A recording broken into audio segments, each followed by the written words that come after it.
What's good, everybody? Welcome to the 8189 Sports Talk. It's your host here with the most, JoJo Lake Show. Got my boy in the building today, Mritistruenow. Say what up to the peoples, man. What up, world? What up, world? Welcome back. Another episode. Like I said, we trying to be live in effect for y'all. Shout out to everybody that's tuned in. We wanted to welcome y'all to another day. Now, a couple things have happened today, man, that we might have to talk about. What you want to start today, man? What you want to start today? You want to start with some football stuff today? Yeah, we can do that. All right, man. Well, what you think about Dalvin Cook? Dalvin Cook, ladies and gentlemen, has signed with the New York Jets. Has joined Aaron Rodgers 1 year, I believe, $6 to $8 million for 1 year to add to a seemingly loaded New York Jets organization. What do you think about that signing? That's good for the Jets. It gives them another offensive weapon. Veteran, someone good in the locker room to help a team that should make the playoffs this year. I mean, I think it's going to be good. Now, you don't know when Breece Hall's going to be coming back. And when he does come back, you still got a home run hitter in Breece Hall. Then you add Dalvin Cook, who can catch the ball at the backfield, is a hard runner, and has the ability to take the top off the defense, man, with one big play. He was doing it for years with Minnesota Vikings and helping Kirk Cousins out. I don't think he's only going to be easily maybe run like at least 800 yards this year if he shares a backfield with Breece Hall, if not 1,000. And he gets some catches off the backfield. It's going to be perfect for Aaron Rodgers. Yeah, we got weapons everywhere. It's not bad. You think they're going to do well in the division? They're going to win it? They should win the division. They were good last year in the first half. They tanked in the second, but they should.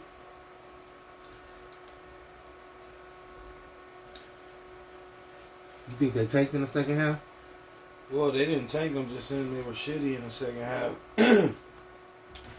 They were way better in the first half than they were in the second half of the season. So, with Aaron Rodgers, that makes a big difference. If they jump out to a lead, they're going to keep it this year.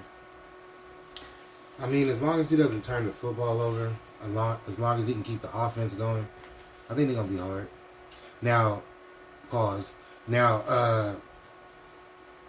I really think that secondary with Sauce Gardner, that defense is with the Williams out there, with Quentin Williams, he got paid too, man. He got over $100 million as a Quentin? Yeah, as a defensive tackle, like 90-some million, almost 100. Quentin winning. Hell yeah, you wouldn't. I think, man, going back to Cook, you think another team should have picked him up? Or you think the Jets is the perfect situation for him? Perfect situation. This was his free agency, basically.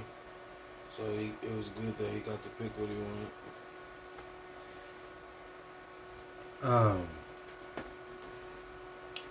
You don't think he should have been paid more? I think he's, like I said, he's making like $6 to $8 million.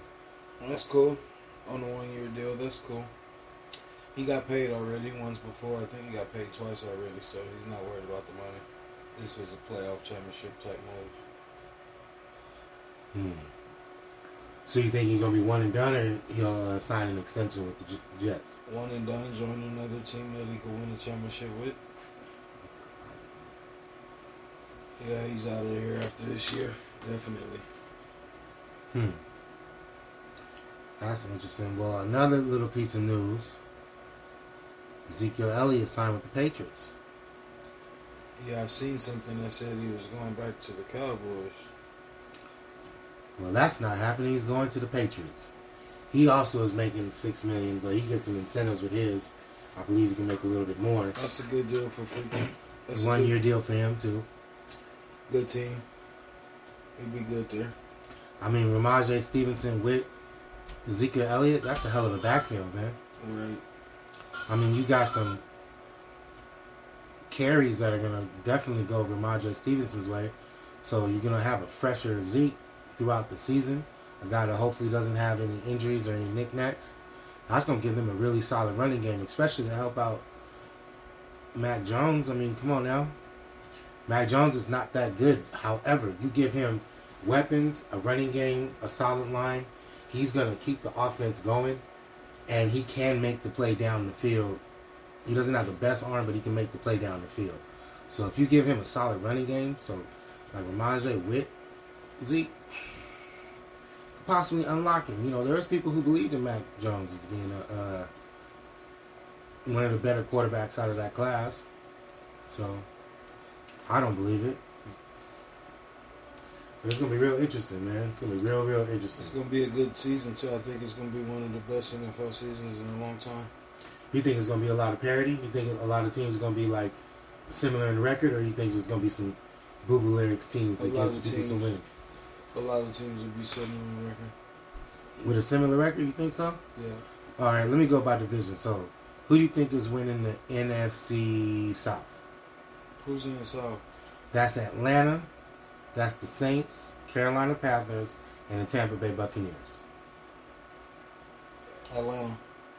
You think Atlanta is going to beat the Saints? Yeah. Wow. You got to explain that to me. Why do you think Atlanta is going to be the number one in that division? Because I think they're going to have top 5 running game. Top 5 running game with Cordell Patterson and Bijan Robinson? Yeah. Okay. And you think their skill on the outside is going to be enough to carry them through? Now, you think about it. Hold on. The Saints have Kamara. They're going to have Derek Carr, a veteran quarterback. They have Chris Olave, a receiver. They also have Michael Thomas coming back this year. He looks healthy as well. They probably have the best defense in the division. How can the Saints not be the team? I think the Saints are going to win. Quarterback David Carr. I mean, as of right now, today, he's the best quarterback in the division. As of today. Yeah, so as of today, how could you not pick him? If he's not the best quarterback in the division, who is? Baker Mayfield's better than him? No, I like Atlanta. I just like the team Atlanta got. So you think Desmond Ritter's going to be the answer for them? Yeah. I'll question that, man. I don't know if Desmond Ritter's going to be that good.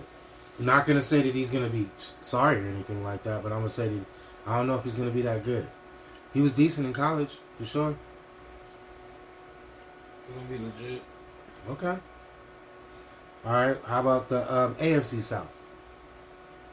That's Indianapolis, Tennessee Titans, the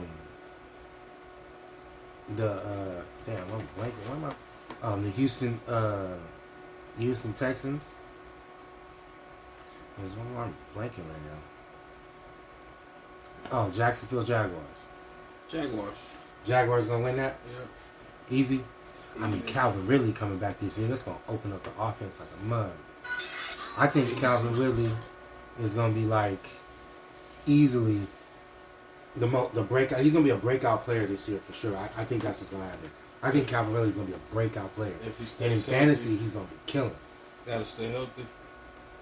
I mean, he's been out of football for a whole year, so that first live action across the middle.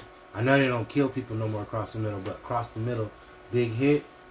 Jacksonville got the best quarterback in the division. Oh, easily. The rest of the division is youngsters. I mean, Tannehill is whatever, but Trevor Lawrence has emerged as the best quarterback in that division. C.J. Stroud is just getting there. You know what I'm saying? Tennessee has their own quarterback issues. So it's going to be real.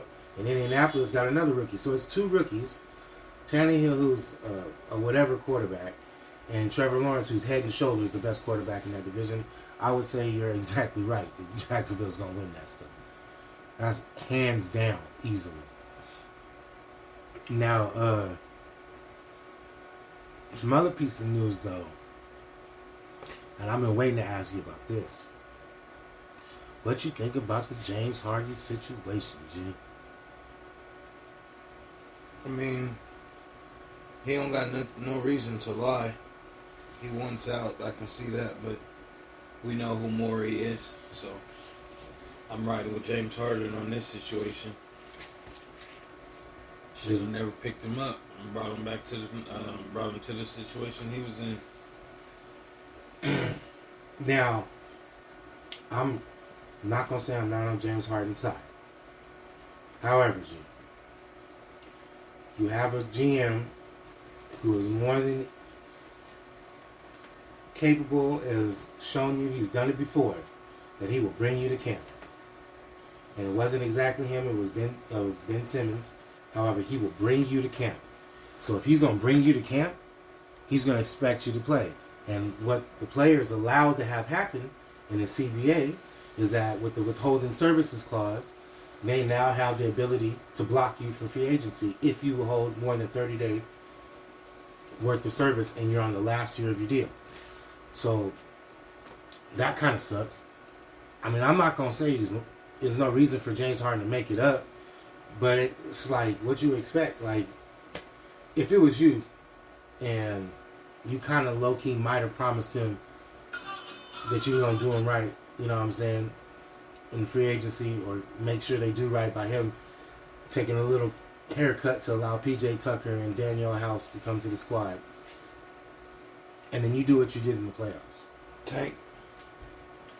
James Harden is who we think he is. We know Yeah, who James Harden is. But my point is, if you were the person on the other end and you were trying to give somebody a max contract, and then when it gets down to the get down, for whatever reason, either that's injury, that's situation, that's whatever. For whatever reason, it don't work out the way it's supposed to work out, where you perform well and you maybe fall on your sword, where you go out looking like you doing your thing. Or, I mean, I'm not going to question nobody's heart or anything like that, because I'm not a hooper like that. So I'm just a fan. And when I'm watching it, I believe that he can give more. So I don't know what it is that's stopping him from giving more. Is it the defense? Is it the play calls? Is it the role he's playing? Is it the teammates? Is it his selection at the end of the game when it comes to shot pass decisions? Is it the defense that's turning up? I don't know what it is, but it always seems that things don't work out his way. And he's been in the playoffs a lot. So you asking me to give you a max. Now, of course, what he should have done, as I said, is you should have just gotten, if you're going to give PJ Tucker, figure it out. Give me my money. Yeah. But instead, you got 33 and 35, you know what I'm saying? And now you guaranteed yourself some extra money, but you still lost yourself some money, because you could have been like, well, I'm going to opt in right now to this $47 million, and then y'all figure it out. And then we'll work out an extension. Or I'll become a free agent next year. And knowing that you're a free agent, you know what I'm saying, it could put you in a position where it's like, you might not be able to get what you want. But I still think it's fucked up that they're doing them like that, and that you renege on a promise, because as a businessman, I clearly gave away money for you. You know what I'm saying? Mm-hmm. So if you're not to return in kind, or at least at bare minimum, trade me to at least where I want to go, I gave up money for y'all. So now I know that, players aren't supposed to give up money, but I gave up money for y'all. So you can at least do me a solid and get me where I want to go if I don't want to be here. Because that's what I agreed to when I opted in here, to give you guys this extra leverage. Because he could have opted out. And he probably should have opted out. Right. If he really didn't want to be there, he probably should have opted out. The problem was you weren't going to be able to get to the Clippers, and you're not going to be able to get to Houston, because they were already going towards the Fred VanVleet route. So there's no way you're going to get to the Clippers where you're making $35 million. You'd only be able to get to the Clippers making what Russ gets. Or maybe a little bit more because of the taxpayer. I don't even think they have that, to be honest with you, because of their salaries. But they could have traded some stuff away to give them a little room, and be able to sign you for a little bit of money, but you would have took a major haircut. So it made no sense to do that without opting in. So I get it. But man, boy, that's not a good situation. It's not a good look all the way around. It's not good for Morey. It's not good for James. It's not good for the Sixers. It's not good for Joel Embiid. Come on, dog. You got an MVP on the squad, man. Man. What other situation would be better than that? I understand that you gotta honor your, you gotta be a man of your word. You gotta honor yourself. You gotta have an honor to the code.